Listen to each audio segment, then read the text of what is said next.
Então nós vemos aqui, nós vamos perceber que o povo de Israel está atravessando um momento muito difícil espiritualmente.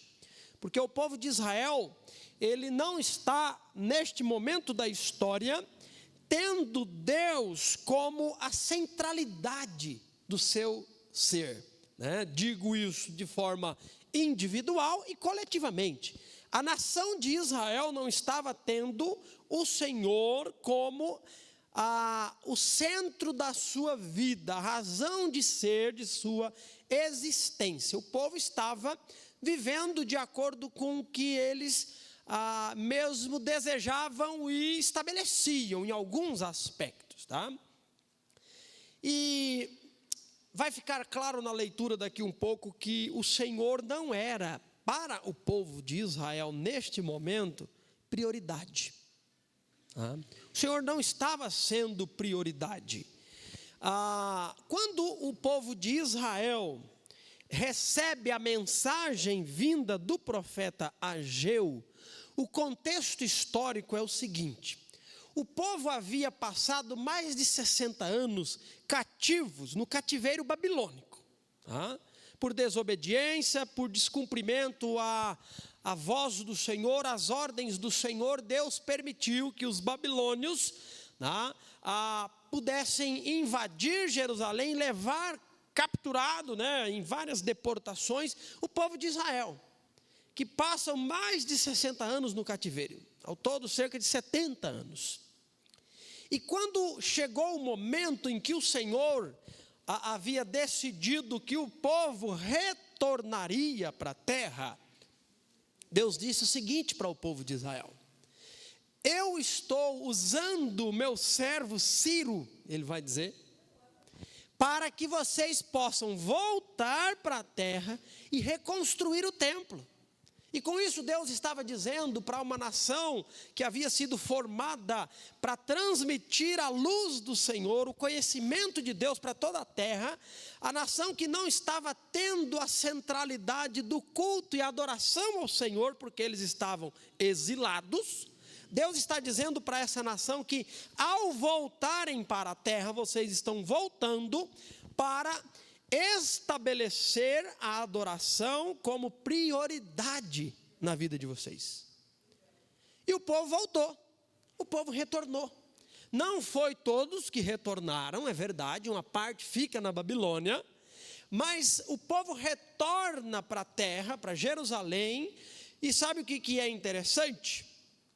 É que o povo, ao chegar na terra, o povo não vai reconstruir o templo. O povo vai reconstruir e construir o quê? As suas casas. E aí a mensagem do profeta Ageu vai vir da parte de Deus como um sacode, como um juízo, uma mensagem de juízo para um povo que não está dando importância para a necessidade da casa do Senhor. E aí, antes que você pense, né, com a leitura logo daqui um pouco, não se trata do seguinte cenário, não é esse o cenário. Qual? O povo retorna para a terra, uma terra devastada, uma cidade destruída, e o povo ou tira, né, ou o pai de família, ou tira a sua família da chuva, ou ajuda na construção do templo. Não é isso que está acontecendo. Deus não pediu isso, não. Mas ao sair da terra prometida, ao sair do cativeiro babilônico, retornando para a terra, para Jerusalém, Deus havia deixado claro que a prioridade deveria ser a reconstrução do templo, o reestabelecer da adoração ao Senhor. Só que passaram-se, aí sim, é interessante o estudo e entendermos, passaram-se cerca de 17 anos, e o povo não levanta uma colher para sentar um tijolo para reconstruir o templo.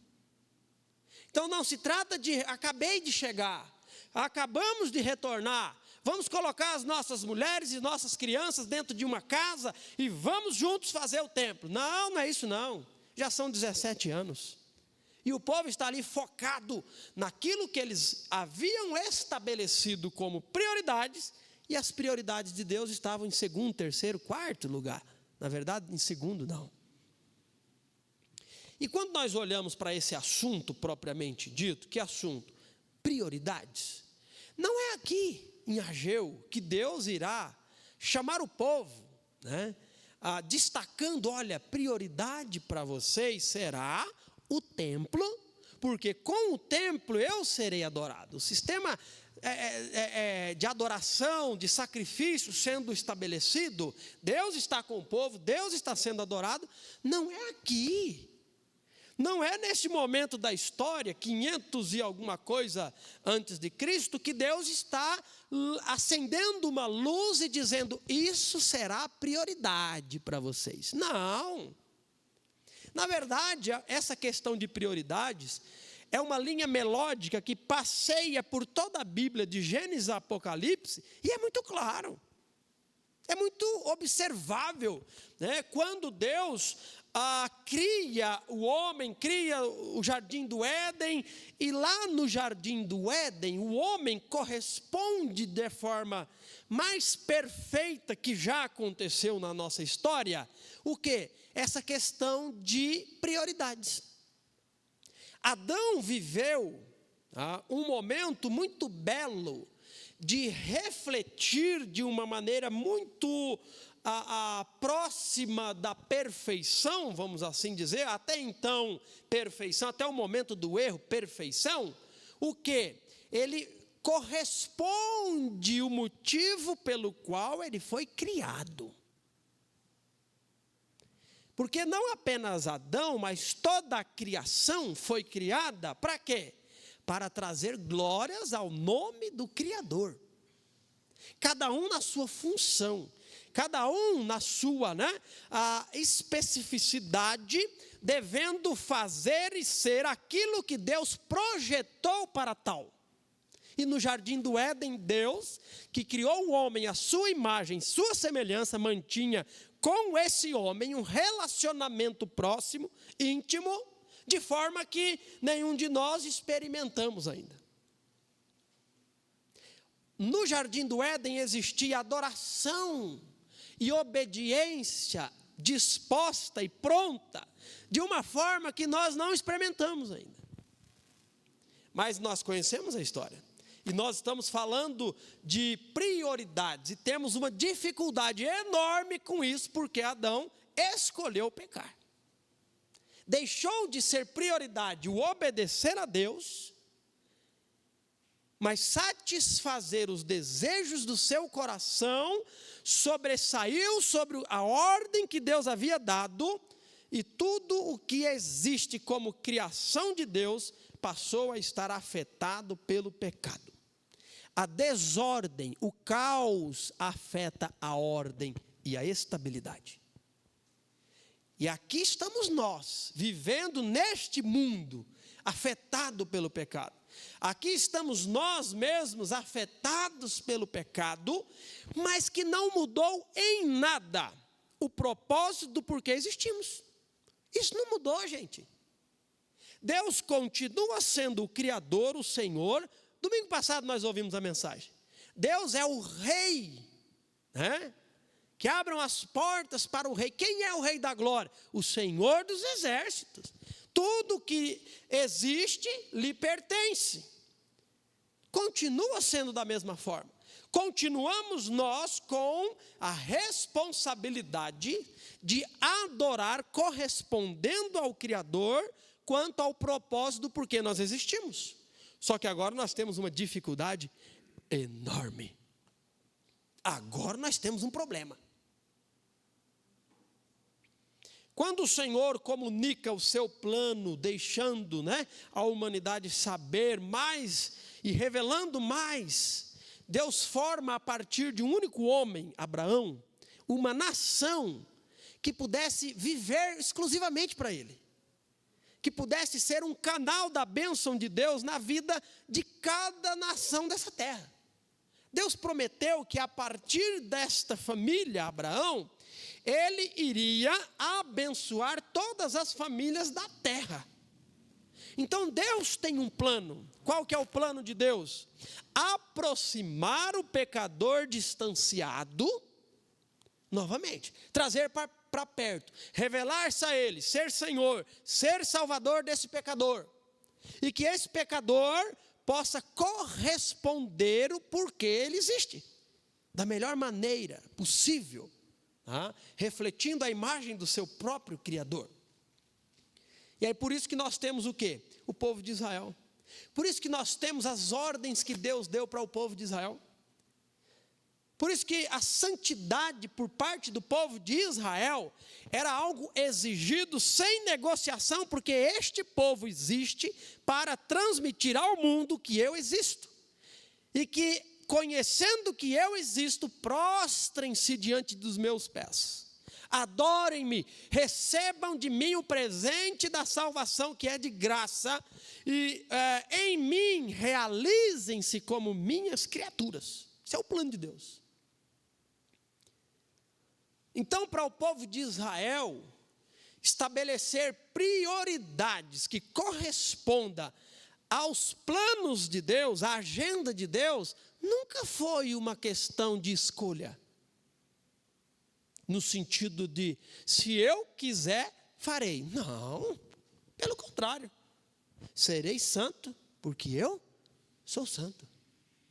E esse compromisso de viver de forma que agrada ao Senhor, num sentido, né, a vertical entre o indivíduo e Deus, e entre o indivíduo e o próximo, num âmbito horizontal, em ser honesto, justo, amar o próximo, não é uma opção de querendo eu faço. Se eu não quiser, tudo bem, e a gente toca o barco e a vida segue. Não, pelo contrário.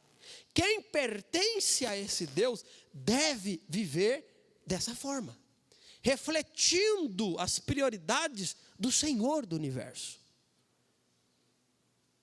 E é interessante nós observarmos que esse princípio ele se desenrola no Novo Testamento. No Antigo Testamento Deus diz para o povo de Israel: porque vocês são o meu povo, porque você é a minha nação, porque eu tenho um plano em ser conhecido no mundo.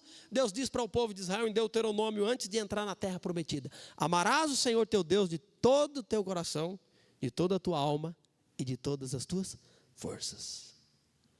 Se você é meu, Deus diz, me ame. Se você é meu, Deus diz para o povo de Israel: transmita aquilo que você conhece de mim para a próxima geração. E ele vai dizer: ensine aos seus filhos. Quando nós vemos o Novo Testamento, Deus que trabalha agora de uma forma diferente, não mais com o povo de Israel, mas com a igreja. Quem é a igreja? É todas as pessoas de todos os lugares que estão em Cristo Jesus, que são salvas em Cristo Jesus, e que estão refletindo o plano de Deus ao serem também igreja em algum lugar do mundo, porque ser de Jesus e não ser de um lugar, talvez nunca nem foi de Jesus. Essa ideia de crente desigrejado não é o plano de Deus. Deus não tem membros mutilados do seu corpo. Deus tem um corpo que, ligado à cabeça, que é o próprio Cristo, funciona. Não existe membro morto no corpo de Cristo. Tem que estar ligado, tem que estar ativo. E aí o Senhor nos chama de povo de Deus, nação santa, escolhida por Deus, propriedade exclusiva de Deus. Para quê? Para você ser uma joia bela de exposição na minha vitrine. Não, Deus diz lá em 2 Pedro: para anunciardes as obras daquele que vos chamou das trevas para a luz. Deus continua agindo no mundo, Deus continua salvando pecadores, e esses pecadores salvos agora são salvos para viver para o Senhor. Por isso que Paulo vai dizer: se ressuscitastes com Cristo, ele diz em Colossenses, pense nas coisas do alto, busque as coisas do alto, porque Jesus está lá no alto, e é lá para o alto que nós vamos. Então aquele que é de Jesus não tem liberdade para se enterrar aqui, viver aqui, querer aqui. Nós estamos aqui, mas nós não somos daqui. Não se enraize aqui. Não permita o aqui e o agora se agigantar sobre a sua vida, a ponto de as coisas do alto serem um acessório na sua vida.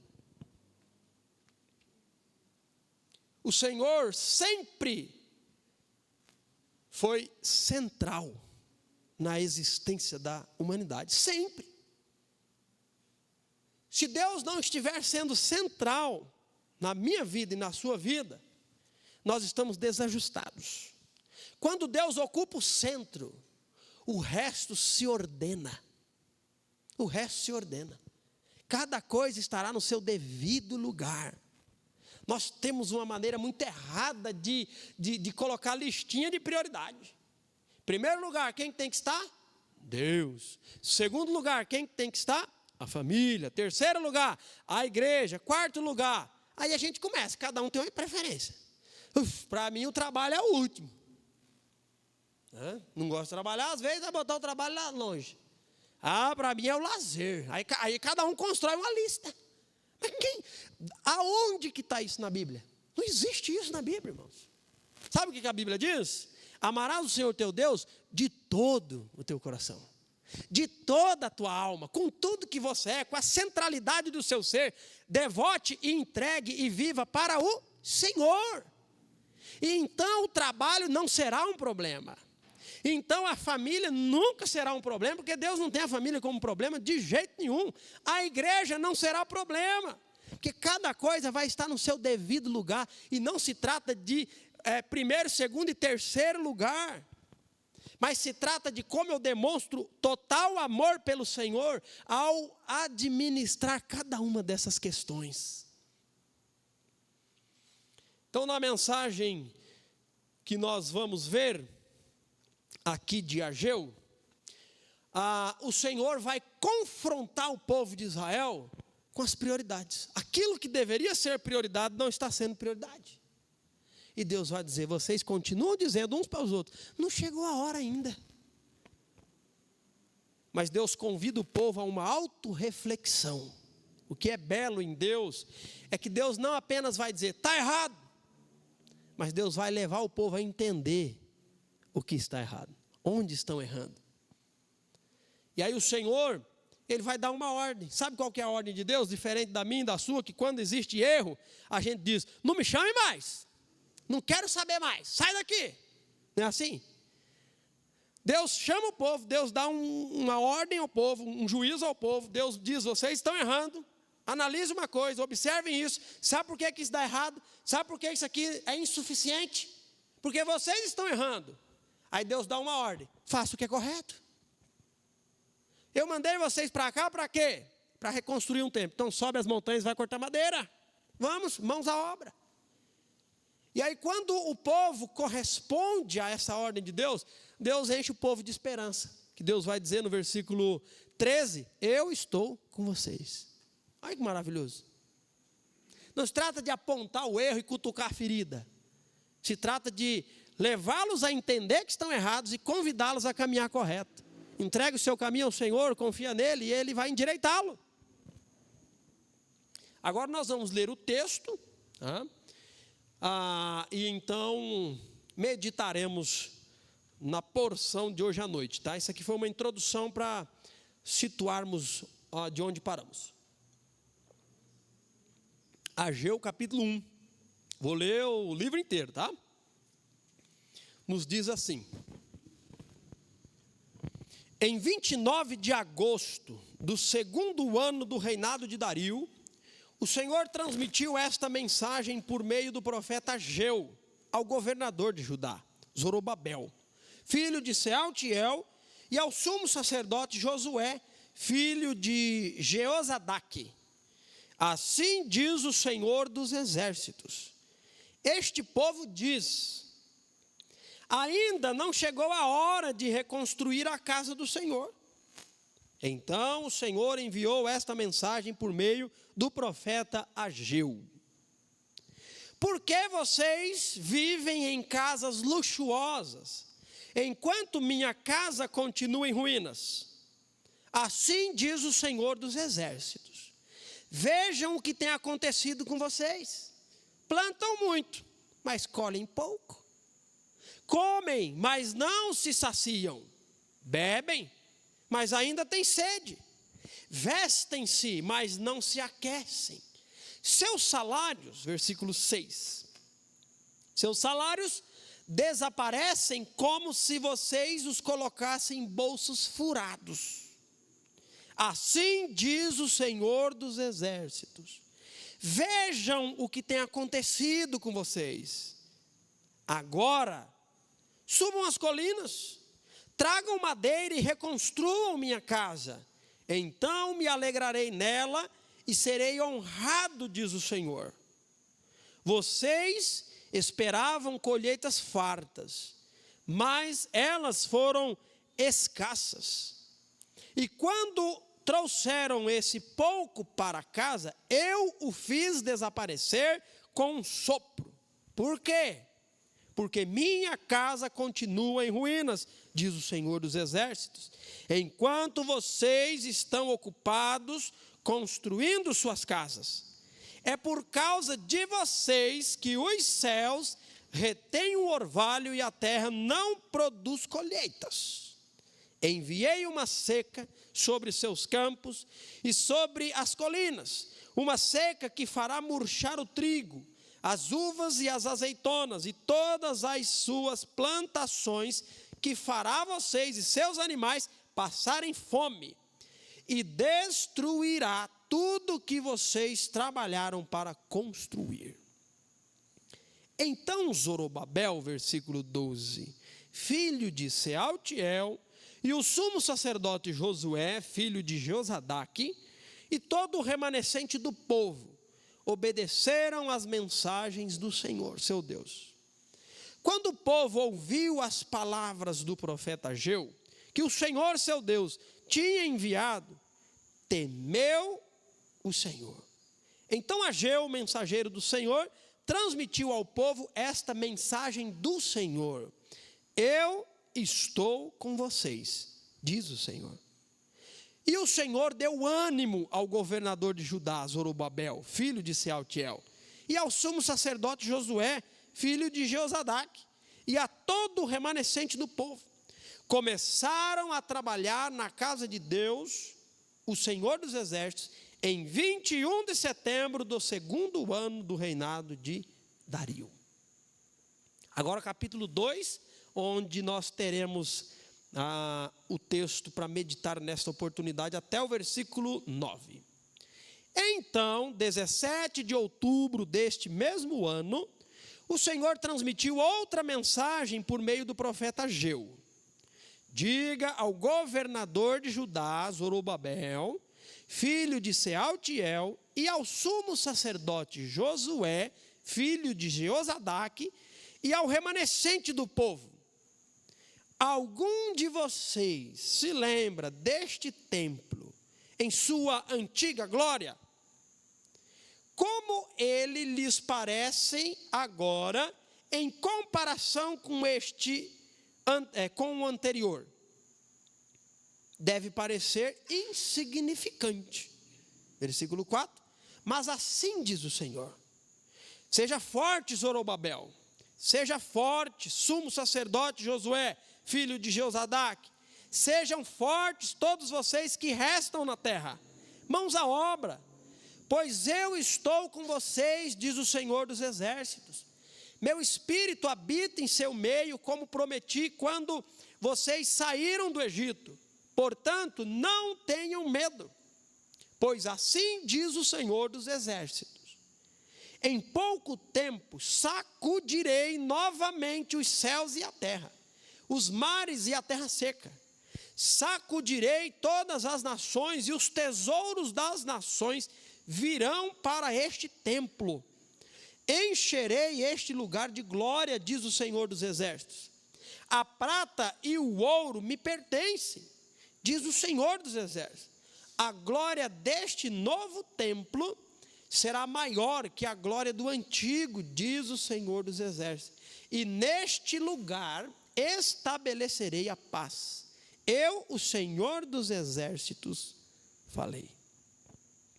Vamos parar aqui, tá?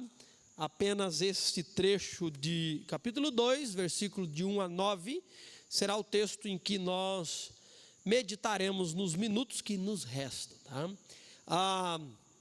Eu já expliquei um pouco do contexto, já lemos o texto, E é interessante observarmos esta segunda profecia que vem por parte de Deus, por meio do profeta Ageu, e ele se dirige a Zorobabel, o governador, né, a Josué, o sacerdote, e a todo o remanescente. Quem que é remanescente? É o povo que está ali, é o povo que retornou da Babilônia. E é interessante observarmos que Deus diz o seguinte para Zorobabel, Josué e todo o povo. Deus vai dizer o seguinte: sejam fortes. Seja forte, Zorobabel. Seja forte, Josué. Seja forte cada um de vocês, povo de Israel que está nesse lugar. É interessante nós vermos isso, porque tudo isso está acontecendo, assim como agora nós estamos em um momento em que Deus está conduzindo as coisas. Neste momento aqui de Ageu, Deus está conduzindo o povo para reconstruir o templo. Essa é a vontade de Deus. E a Bíblia irá apresentar a vontade de Deus como algo que nenhuma criatura é capaz de impedir o agir de Deus. Satanás não tem poder para impedir o agir de Deus. O inferno, com todos os seus demônios, nunca tem poder sequer de parar o querer de Deus, o agir do Senhor, de forma alguma. Nunca teve, nunca terá. Não é essa a posição da Bíblia ao apresentar o Rei do Universo.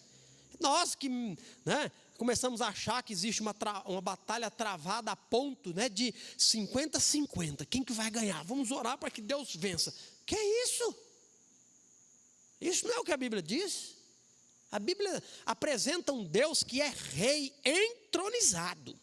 A Bíblia apresenta a figura de um Deus, conforme Jó, né, em que os filhos de Deus, e junto com eles veio também Satanás, prestar contas a Deus. Esse é o Deus, esse é o Senhor de Israel. Esse é o Senhor que está dizendo: o templo será reconstruído. Então nada e ninguém é capaz de impedir os planos de Deus. E a vontade revelada de Deus é que chegou o momento.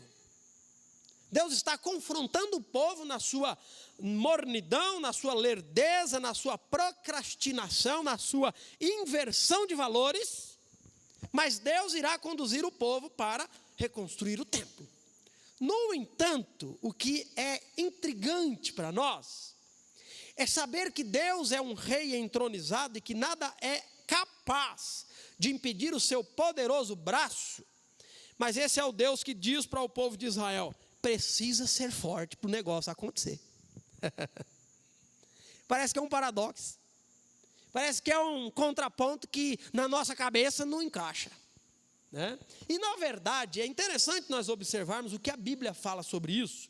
E a própria lei, né, Deus havia estabelecido na lei o seguinte, né, o povo de Israel foi um povo de guerra. Na verdade, o mundo naquela época era um mundo de guerra. E a guerra daquela época não era a guerra dos drones. Hoje nós vivemos a guerra dos drones, né? Eu não sei você, mas logo vai acontecer uma catástrofe grande aí, viu? O negócio está se desenhando. Um abestado daqui chama o outro de besta de lá, seu besta. O de lá fala: você me chamou de besta, eu sou besta, mas besta é você também. E fica se provocando, né? Igual o marimbondo, né? Cutucando ali, aquilo fica uriçado. Logo um idiota aí vai apertar um botão aí que vai destruir o lado de lá e vai tomar uma represália. E aí, né? O orgulho é tanto, a ganância é tanto, e o negócio está aquecendo para um negócio desse. No período do povo de Israel, existia toda essa ganância, todo esse egoísmo, tudo isso, mas o negócio se resolvia era no bufete, né? Era no murro, era na espada, era no braço. E aí Deus estabeleceu, Deus que é o Senhor da guerra. Quem fica achando, né? Olha só, eu tenho tempo hoje, olha que beleza. Quem fica desenhando a imagem de um Deus que é amor, paz e amor, é um Deus coitadinho, levanta, fez birra, caiu, ralou, não, eu vou cuidar de você. Deus é esse amor pleno, né? Deus ama tudo, Deus ama todos, Deus ama todos. É esse Deus que só aceita. Olha, Deus é o Deus da guerra. Esse Deus é o que mandou o povo de Israel a várias cidades, diz: mata todos, tudo e todos. Por quê? Porque Deus é aquele que tem autoridade para fazer o que quer, porque por excelência Ele é o dono de tudo. Nada e ninguém tem poder de tirar a vida, somente Deus. E Deus é o Deus das batalhas. Vários e vários salmos vai fazer menção ao Senhor como o Senhor da guerra. Só que esse Deus que dá a vitória nas guerras é o Deus que olhou para o povo de Israel e estabeleceu na lei o seguinte: o medroso, o covarde, o tímido, o acanhado, né? Se fosse hoje a gente ia poder colocar mais outras palavras aí, né? O delicado, não pode ir para a guerra. Não pode. Porque guerra, soco, murro, luta, espada, não é lugar para homem frouxo. Não é lugar para homem frouxo. E a forma como Deus estava sendo adorado no período do povo de Israel, nas guerras, era através do povo corajoso, dos homens de batalha.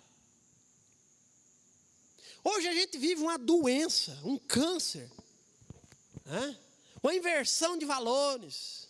É o cachorrinho, é a chinchila, é o papagaio, vamos dar uma volta na roça para você ver, né?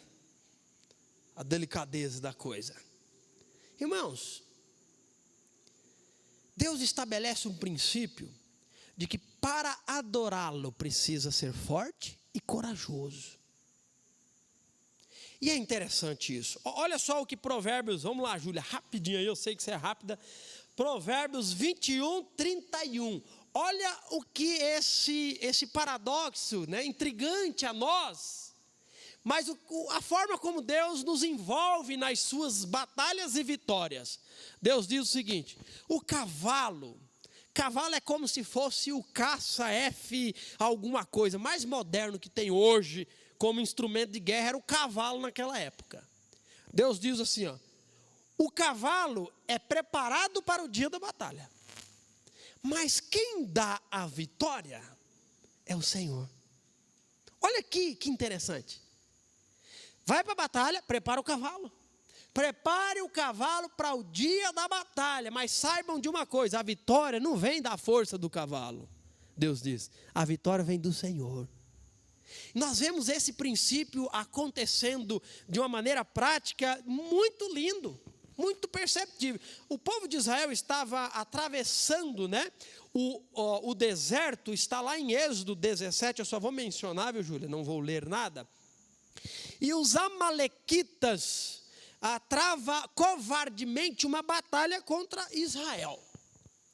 E aí o povo de Israel, liderados pelo, né, comandante do exército, Josué, vai batalhar contra os amalequitas. E Moisés sobe no alto de um monte e leva o seu bordão, leva a sua vara, o seu cajado. E o texto vai dizer para nós o seguinte, né, que Moisés, ele permanecia com as duas mãos, né? Se eu soltar o microfone vai perder aqui o volume, mas não vou falar nada, né? Assim. Ele ficava com as suas mãos segurando o seu cajado. E o texto diz o seguinte, que quando Moisés estava com as mãos levantadas, o povo de Israel lá embaixo avançava e destruía, fazendo o inimigo recuar. Só que eu não sei você, mas essa posição aqui cansa.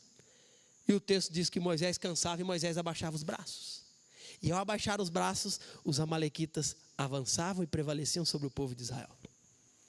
E aí, né, e, se não me engano, os nomes lá, mas os sacerdotes, juntos com Moisés, eles colocam uma pedra, Moisés sentam, e cada um fica do lado do braço, apoiando o braço de Moisés, para que os braços dele ficassem firmes até o final do dia. E os amalequitas foram destruídos naquele dia, porque o Senhor destruiu. Uma outra história que ilustra isso é em Juízes capítulo 6, quando o povo de Israel está pelo 7º ano sendo escravizado pelos midianitas. E aí o que acontece? O povo de Israel clama ao Senhor, e o Senhor diz: eu vou livrá-los. E eu vou usar você, Gideão. Gideão, não vai não, eu sou ninguém. Eu sou um coitadinho, eu sou pequenininho, eu sou, né? E aí Deus diz, eu vou livrar. Sou eu que estou mandando. Reúna, grita aí no meio do povo de Israel, para que se junte a você todos os homens, para que a gente vá contra os soldados árabes, povos amalequitas do Oriente, para libertá-los dessa opressão. E o texto vai dizer que reúnem-se 32 mil homens. Rapaz, 32 mil homens é gente, não é? Que nada. Por quê?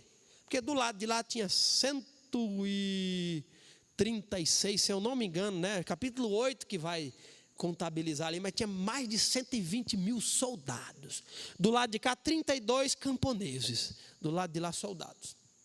Aí Deus olha para todo esse exército israelita e diz, que tem gente demais.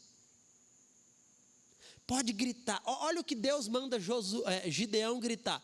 Quem for medroso, quem tiver com medo, quem for covarde, quem quiser dar uma desculpa de A a Z, já fale logo e volta para casa.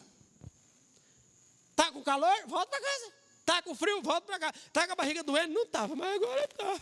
Volta, vai embora, medroso. Sobrou 10 mil. Voltou 22.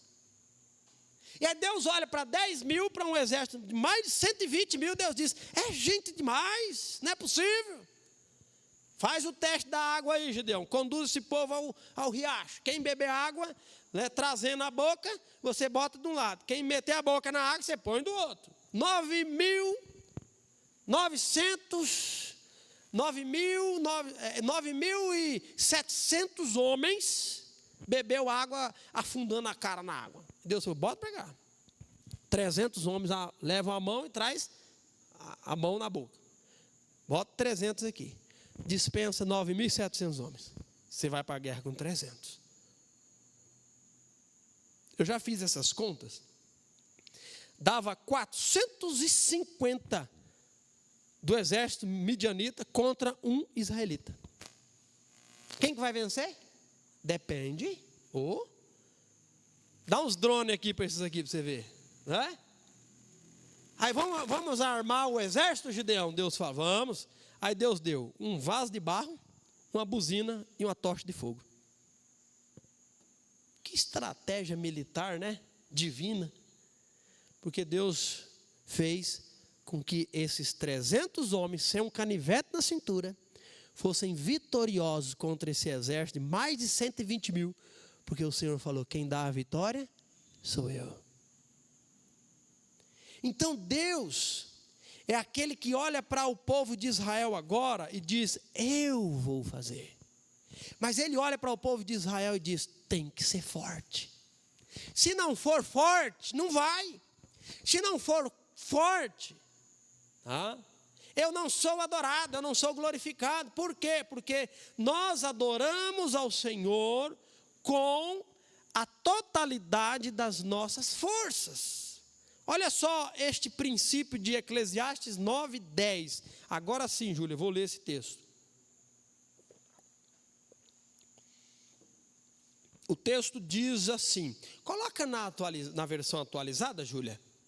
Eu gosto dessa versão, esse texto diz assim, tudo quanto te vier a mão para fazer, faze-o conforme as tuas forças.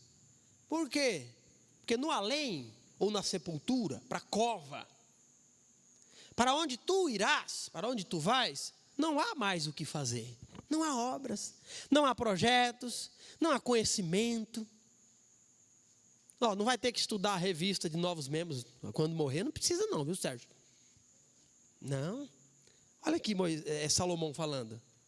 Não há sabedoria alguma. Então faça o que vem à tua mão para fazer hoje.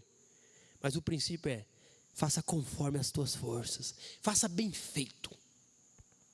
Então, nós precisamos servir, e no serviço ao Senhor, ser fortes, corajosos, determinados, dispostos.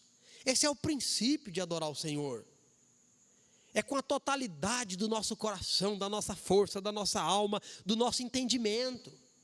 não é com os restos do que nós juntaremos os cacos das sobras das nossas batalhas pessoais, do trabalho, do lazer,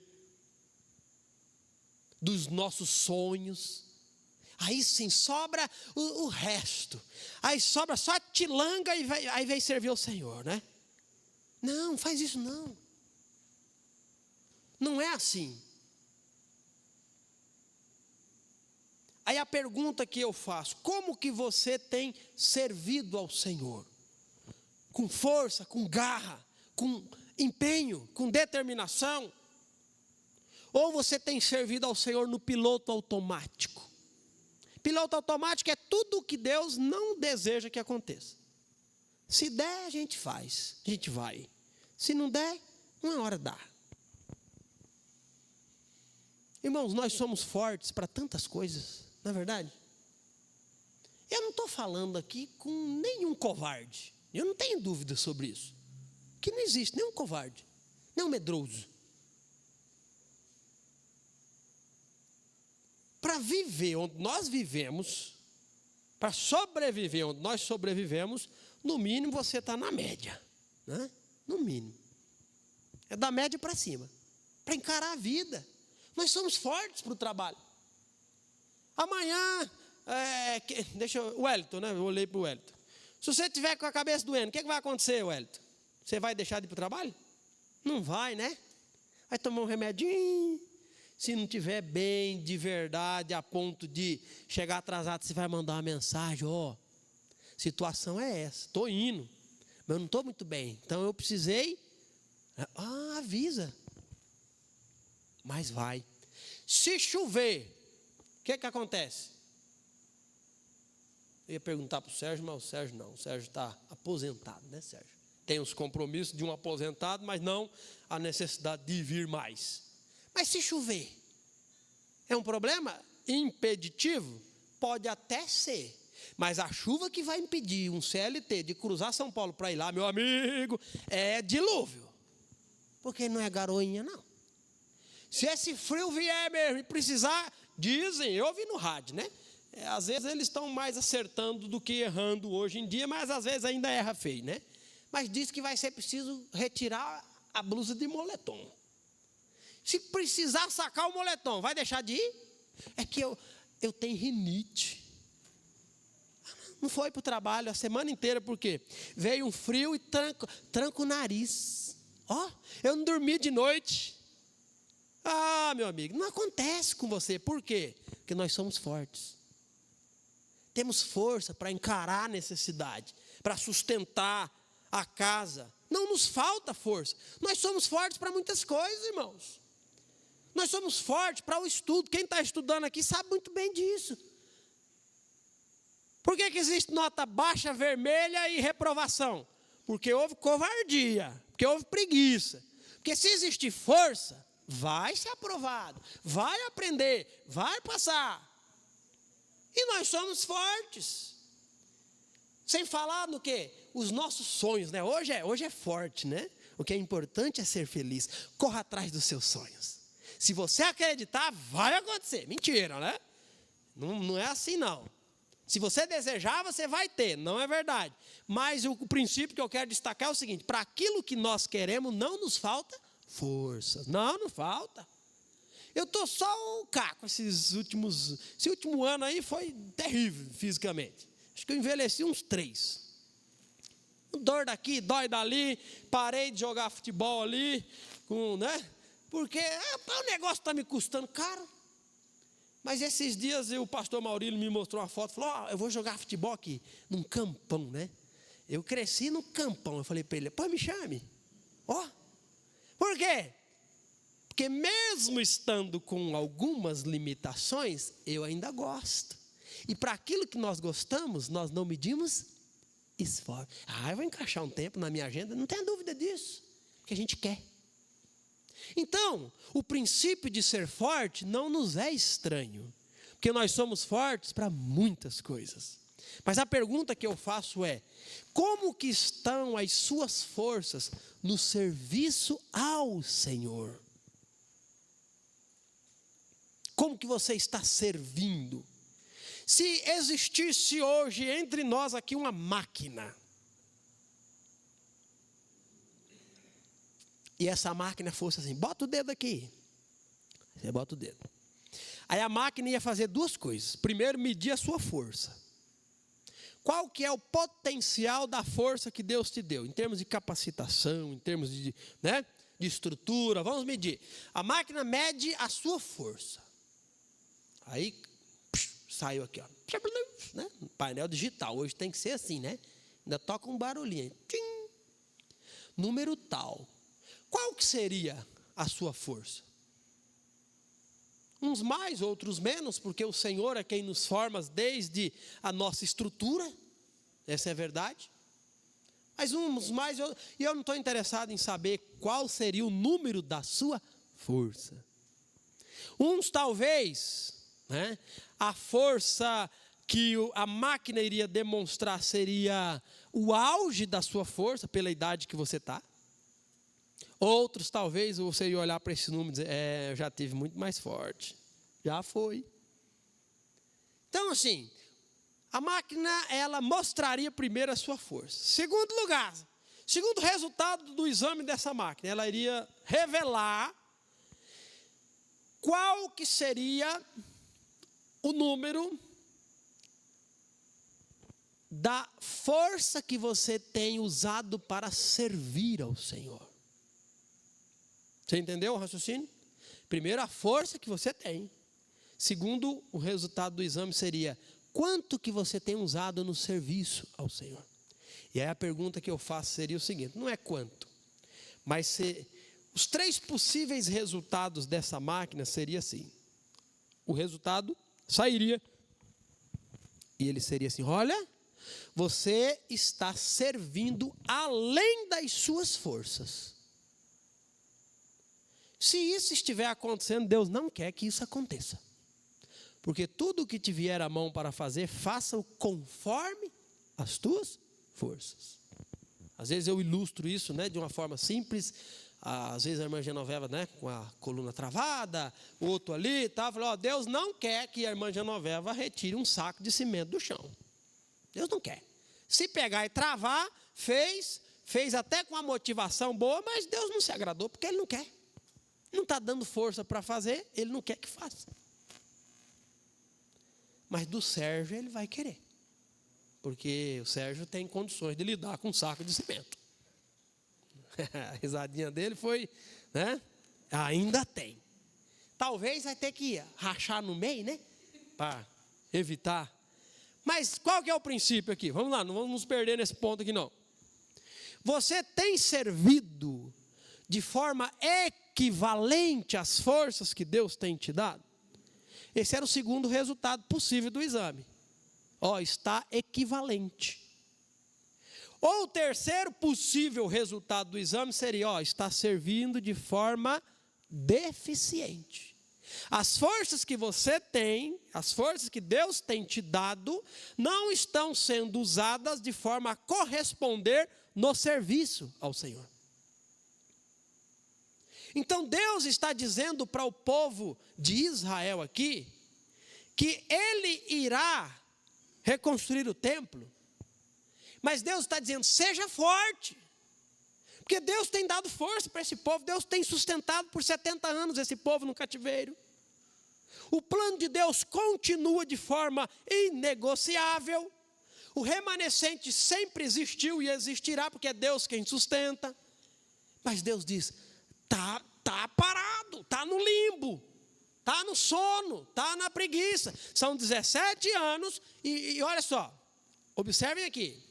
Não é um povo preguiçoso, um povo covarde, não. Porque eles voltam para cá, para a terra, e as casas desse povo são casas luxuosas. Aqui é povo de garra. Esse é o povo de guerra e de garra. Então Deus não confronta a preguiça. Deus está falando, está desajustado. Vocês estão vivendo para si, para os sonhos, para os projetos pessoais, mas a minha casa está em ruínas.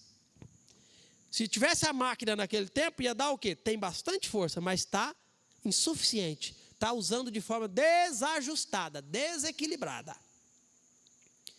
Irmãos, nós não somos o povo de Israel, nem estamos retornando de cativeiro para a terra. Não. Mas é interessante como a Bíblia vai fazer vários pontos de analogia ligando a nossa realidade com a própria realidade do povo de Israel. A Bíblia vai falar que nós estávamos presos ao cativeiro do pecado. Ele nos libertou do cativeiro do pecado, das trevas. Nós não caminhamos para uma terra física, mas a Bíblia fala de uma terra prometida. Nós não caminharemos para Tel Aviv, né? Nós não caminharemos para Jerusalém, mas nós caminharemos para Jerusalém celestial. Percebe vários pontos da analogia bíblica quanto à nossa história. Somos o povo de Deus, do mesmo Deus. Deus está escrevendo no mundo a sua história, agora através da igreja. Então, qual que é o ponto que eu quero destacar aqui? Nós também somos chamados pelo Senhor para vivermos para o Senhor, com força, com determinação, com coragem, priorizando aquilo que é prioridade do Senhor. Por isso que a Bíblia vai dizer para nós, buscar em primeiro lugar o reino dos céus e a sua justiça. Não viva preocupado com isso, aquilo outro. A Bíblia vai dizer, isso é coisa dos ímpios. Nós não somos os ímpios. A Bíblia vai olhar para nós e vai dizer, Pedro vai falar, somos peregrinos e forasteiros numa terra que não nos pertence. Percebe aqui o fio melódico do agir de Deus que agora nos envolve? Mas a pergunta que eu faço é, tendo sido atraído pela graça de Deus, tendo sido salvos pelo sangue de Cristo, você tem vivido a corresponder com o que Deus tem feito ou com o que Deus quer fazer através de mim, de você? Ou será que a nossa vida é aquela anemia? Você já teve anemia? Mesmo quando era criança? Aqui a maioria dos que estão aqui, na época que era criança, era muito comum anemia, né? Aí ficava amarelado, né? Não ficava amarelado as crianças? Aquele amarelado, aquele olho fundo, né? Uma preguiça. Criança que não estava correndo e botando fogo no mundo, alguma coisa de errado tinha, né? Anemia, apatia. Às vezes nós vivemos com anemia espiritual, onde para servir o Senhor parece que é aquela coisa assim, Ó a cara do cidadão resgatado da condenação do inferno, será feito e transformado à imagem do seu Senhor Jesus Cristo e irá morar no céu. Ó a motivação dele. Irmãos, está desajustado. Está desajustado. Que coisa é essa? É como a construção da Catedral de São Pedro em Roma. Quando o projeto foi lançado, né? Conta-se que, certa vez, um repórter, cobrindo, né, aquela obra, se dirigiu, né, a 3 trabalhadores que estavam ali, né, rolando grandes e pesadas pedras. E aí ele perguntou para o primeiro, né, falou, o que você está fazendo aqui? Aí o cara, né, na hora do sol quente, olhou para ele assim, tu não está vendo, não? Você não está vendo que eu estou aqui, né, rolando essa encrenca dessas pedras pesadas aqui? Aí ele se dirige a um segundo grupo, pergunta para mais um dos trabalhadores, e ele diz, rapaz, eu só estou fazendo o que eu tenho que fazer, senão o negócio fica feio lá em casa. Se eu pudesse, eu não estava aqui. Aí ele se dirige ao terceiro trabalhador, que quando perguntado, o que você está fazendo? Ele para, né? Ele tira o seu chapéu, ele olha para o repórter e diz, você não sabe o que está acontecendo? Aqui será construída a Catedral de Roma. O projeto é maravilhoso. Isso será algo que se estenderá aí por gerações e será inspiração para muita gente no quesito construção. E eu fui chamado, eu fui selecionado, me aceitaram para participar da construção desse projeto. E agora nós precisamos fazer essa pedra pesada chegar até aquele lugar. E você me dá licença que eu já tenho que fazer. Percebe a diferença? A motivação, a paixão. Nós somos aqueles que muito mais do que chamados para fazer parte de uma construção, de uma catedral, Nós somos chamados pelo Senhor para ser representantes do reino dos céus.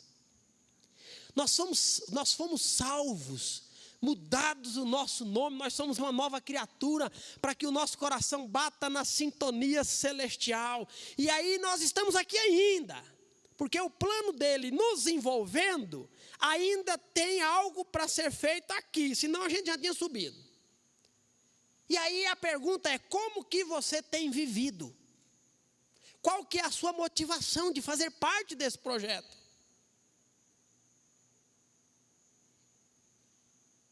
O versículo 6 e 7, caminhando agora para concluirmos. O texto vai nos apontar para essa verdade maravilhosa, de que no final das contas, quem faz é o Senhor. Ele nos chama, Ele exige de nós força, mas no final das contas ele diz assim, versículo 6, pois assim diz o Senhor dos Exércitos. Olha o verbo, olha só o que nos é apresentado aqui, desta palavra sacudir. Em pouco tempo sacudirei. Olha que interessante. Josué, Zorobabel, em pouco tempo vocês sacudirão, é isso? Não. Aqui é a primeira pessoa do singular.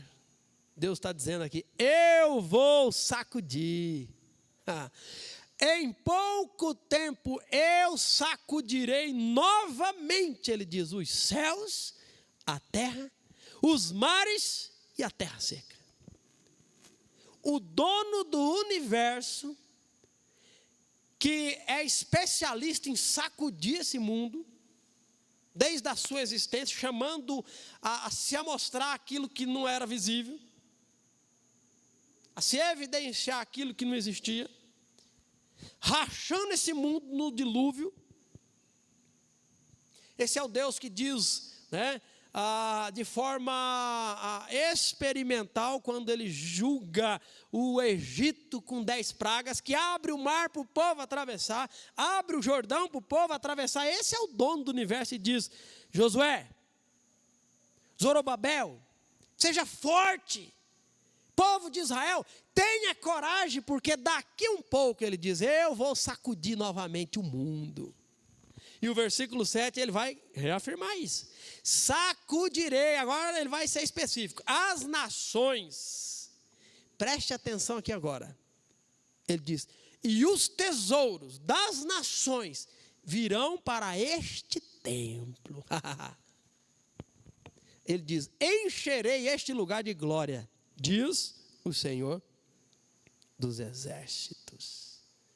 Aí ele conclui, deixa eu ler logo o final e concluir tudo, Ele diz assim, a prata e o ouro me pertencem, diz o Senhor dos Exércitos. A glória deste novo templo será maior que a glória do antigo, diz o Senhor dos Exércitos. E neste lugar, olha só o verbo mais uma vez, na primeira pessoa do singular, ele diz, e neste lugar estabelecerei, sou eu que vou estabelecer a paz. Eu, o Senhor dos Exércitos, falei. Isso é o que nós temos dificuldade de entender, de um Deus que diz, seja forte, vai, faz. Mas é eu que realizo. Esse é o Deus que em Filipenses capítulo 2, versículo 13, se não me engano, vai dizer o seguinte, é eu quem efetuo em vós o desejo. Aí ele diz, eu efetuo em vós o desejo e também o realizar. Aí a gente fica, mais que coisa. Esse é um Deus. É Ele quem opera.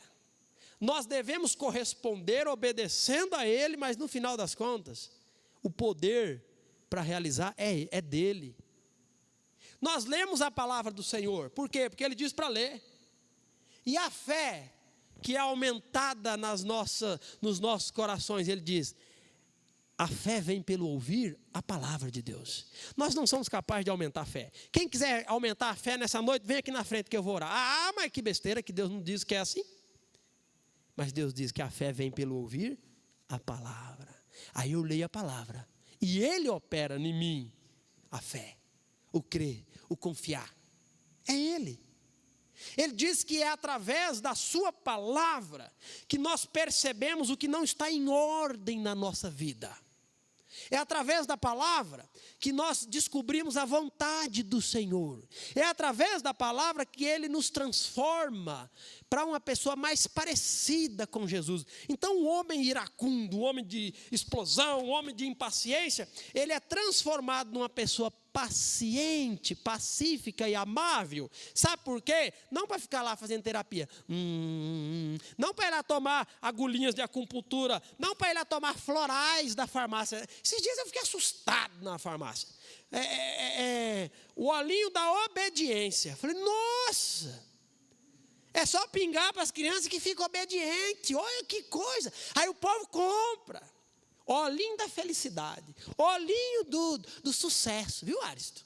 Quer ter sucesso? Compra um olhinho floral lá da Ultrafarma que eu vi lá. Não, o que a Bíblia diz? Que os preceitos do Senhor alegram o coração. Eu não tenho capacidade de produzir em mim ou em você alegria. Mas a palavra diz, e eu tenho capacidade de ler essa palavra. Então eu obedeço. Mas no final das contas, quem opera é o Senhor. É isso que nós estamos vendo aqui. O Senhor chamando o povo a ser forte, botar a mão na massa, mas está dizendo, eu vou sacudir as nações. O ouro e a prata das nações virão para esse lugar. A glória deste templo, e aqui deixa eu explicar rapidinho, a glória deste templo será maior que o primeiro. Quanto do povo aí fora gosta dessa passagem, hein? E tem música, e tem tudo. Aí o povo egoísta, ganancioso, mulambo, né? Aí tem a bicicleta roubada, tem um carro roubado. Ele diz, não, Deus vai dar um maior do que o primeiro, porque a Bíblia diz que a glória da segunda será maior que a primeira. Que raio diz? Não, a Bíblia não diz isso não. Porque teve o carro que foi levado por descuido, às vezes não.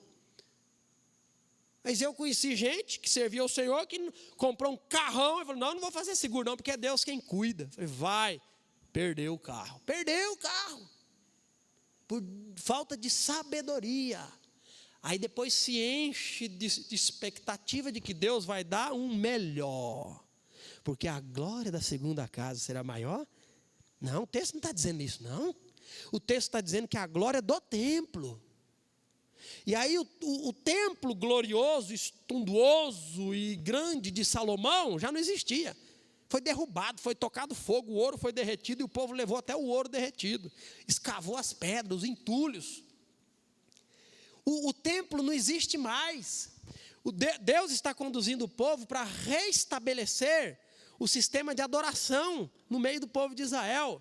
E o templo que Zorobabel está construindo, ele é como se fosse um puxadinho, uma edícula diante de uma mansão comparado com o templo de Salomão. Mas Deus está dizendo que este templo, a glória deste templo será maior que a glória do primeiro templo. E o que isso significa? Aqui são profecias arremessadas ao futuro. Este templo que Zorobabel construiu, ele foi ampliado por Herodes. Quando Jesus ensina no templo, é no templo de Herodes. Não é o terceiro templo, é o segundo templo. Mas a ideia aqui, ao falar da glória do segundo templo sendo maior, o profeta está nos falando sobre aquilo que Deus irá fazer no futuro, do reinado do Senhor, porque junto com isso ele diz o seguinte, né? As nações virão para esse lugar. Ele diz que a paz será estabelecida nesse lugar. A Bíblia fala de um tempo em que a paz será estabelecida, porque o rei do universo será o rei no seu reinado milenar. No reino milenar, as nações se dirigirão a adorar o Senhor no templo em Jerusalém.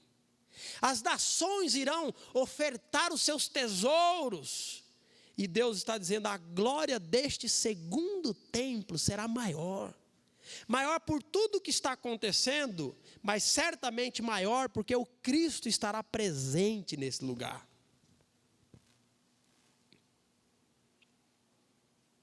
Agora, concluindo.